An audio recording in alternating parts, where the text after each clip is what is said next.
Monsieur le Président, Monsieur le Ministre, Madame la Vice-présidente de la Commission des lois, Madame la rapporteure, chère Monique Limon, mes chers collègues. Depuis 5 ans, notre majorité porte sur les questions de société un projet d'ouverture et de progrès qui permet à notre droit d'accompagner l'évolution des modèles familiaux.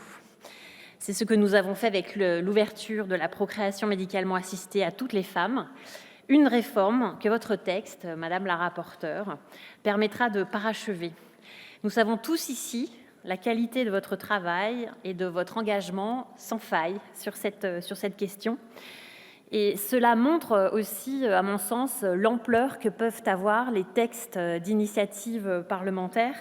Ça a été rappelé, vous avez rendu un rapport avec la collègue sénatrice Corinne Imbert. Ce rapport a donné lieu à ce texte, cette proposition de loi.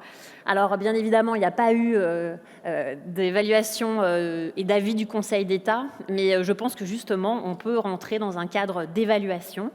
Et je crois aussi, mes chers collègues, que nous ne devons pas nous censurer sur des textes et nous devons faire preuve d'audace. Et je remercie encore une fois la rapporteure pour ce texte. Il permettra donc de faciliter, de sécuriser l'adoption dans l'intérêt exclusif de l'enfant. Cela renforcera le statut de pupille de l'État, tout en améliorant le fonctionnement des conseils de famille. Cette proposition, elle prend aussi en compte l'évolution, ça a été dit, de la société, celle des familles, dont la forme change, tout en renforçant ce qui nous tient tous à cœur, la protection des enfants.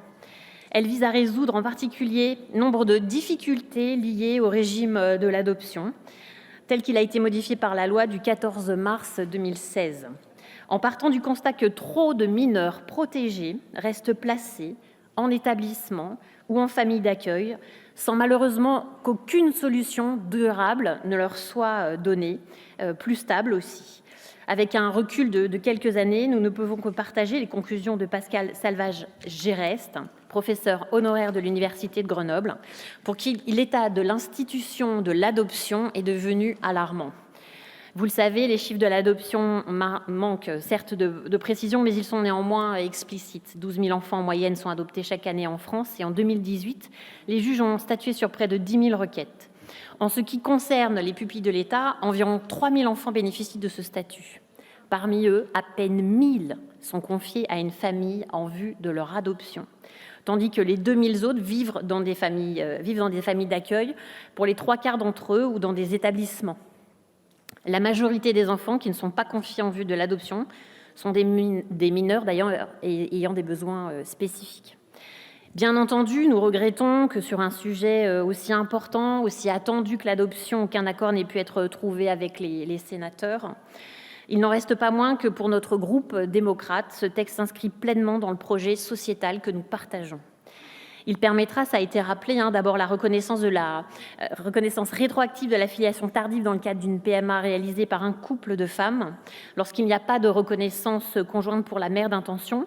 Et il s'agit d'ouvrir pour une durée qui est déterminée la possibilité d'adopter l'enfant né d'un projet parental, et ce, malgré la séparation du couple et le refus de la femme qui a accouché de recourir à une reconnaissance conjointe.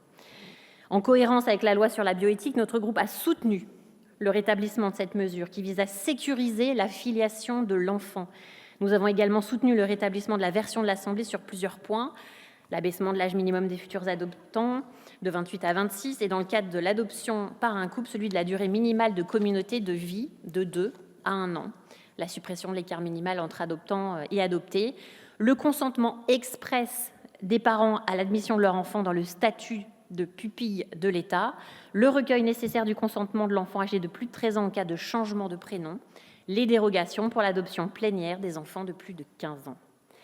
Il s'agit pour nous d'indéniables avancées pour les enfants qui les attendent, comme les attendent les associations et les familles.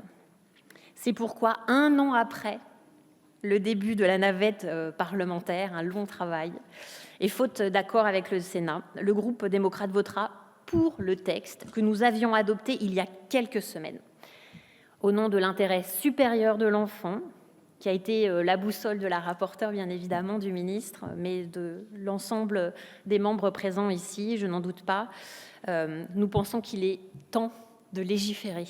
Je vous remercie. Merci à vous.